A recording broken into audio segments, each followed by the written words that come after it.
Hey, what's up guys? Manual Photo here. This is one of our first videos, and it is about the Nikon 35mm f1.8DX format G-type lens, so it's AFS.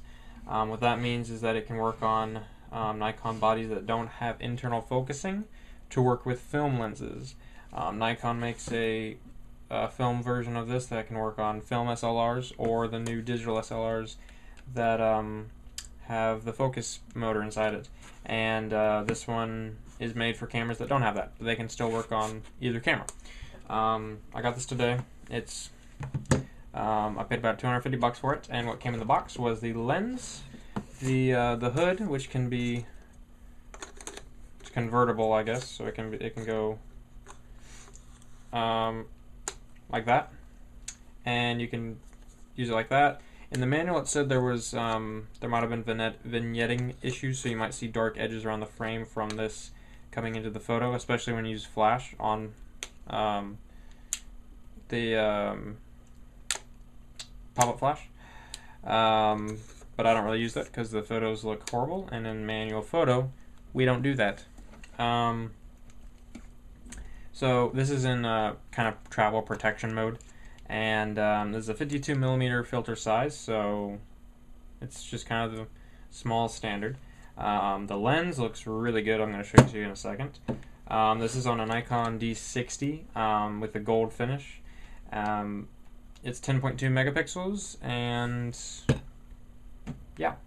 In the box, you got the lens hood, both front and back lens cap.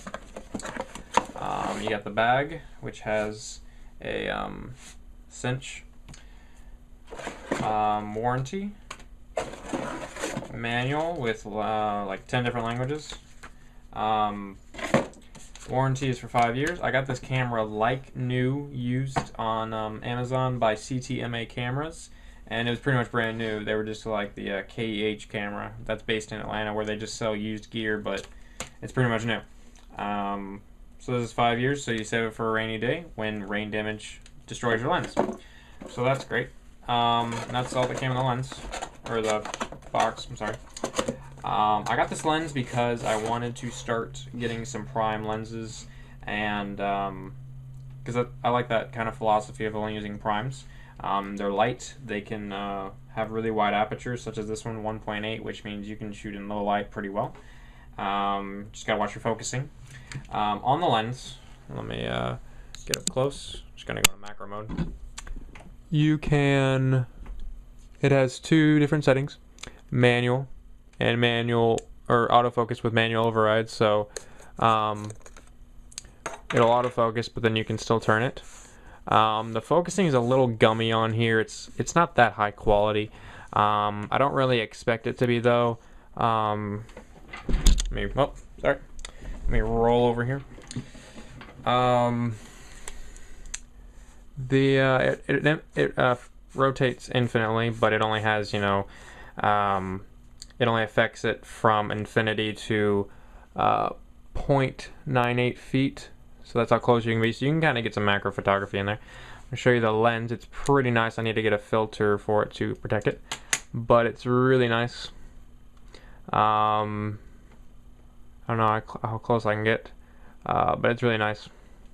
It's got a lot of little ridges right in there, and it goes in about ½ an inch. So yeah, that's 52mm filter size. I'm gonna go back into landscape mode. All right. So it also has silent wave motor and rear focusing. It's pretty quiet. You can, I mean, it's really quiet compared to the kit lens that I had, the 18-55. Prime lenses do not have VR. So, I mean, just gotta watch your shake. But you can open them up and shoot at high shutter speeds. It has, I think, 8 different elements, 6 groups. I don't really know what that means, but it has 1 aspherical element, and I don't think it has UD elements. Doesn't really say so. Now, so the color aberrations are still there. On the 35mm 1.4 that Nikon sells, which is like crazy expensive, $2,000. That one I think does have some UD elements. I'm pretty sure if you're paying that much money, and it's a lot higher quality. And it's also an FX lens, so that just bumps up the price. And I like this lens. I like how small it is in this camera. This is a you know, a non. It's just kind of a beginner camera. It has the mode dial on here and no top LCD. Has no focus motor, so it's really small package. I'm probably gonna get a battery grip to kind of balance out the weight on some lenses, because my hand also goes past here and it can get uncomfortable when you have a heavy lens on there if you're going handheld. I was doing some test pics, and I'll put them up after the video or during the video. And I found out, you know, with 1.8 you have a very shallow depth of field, and you're focusing, if you're not careful, you can miss your focus and make an unsharp picture. But if you just stop it down to f2 to f2.8, it can get sharp, and you can have a wider depth of field and hit your focus more. And in an indoor setting, if you're shooting at like ISO 200 or 400, then you should be alright to shoot at high apertures. This is an older camera, so it does not have the new Nikon X Speed processors, which also cut down on grain. If you don't know about that, they're in the newer cameras like the D7000, you know, D300S and all of that. But it's just a new processor. It's just faster processing of images and cuts down on grain. I think it's in the D3100 as well, so that's a beginner camera, and it has that in there. So yeah, the Nikon is also making a similar version just like this, except in a 50mm focal length, and it's gonna translate to a similar 85mm that would be on a film body. The conversion factor for non-full frames for Nikon is 1.5 times, so all your lenses are 1.5 times times what they say they are. So this is really equivalent of a 50mm on a film camera. Most people getting into digital photography don't know what that really looks like, so they're just kind of saying, oh, that's a 35mm on a digital, on a DX form. But if you look at film cameras, there's a big difference. On Canons, it's something like 1.6, or on most of them. I'm not going to get into that, but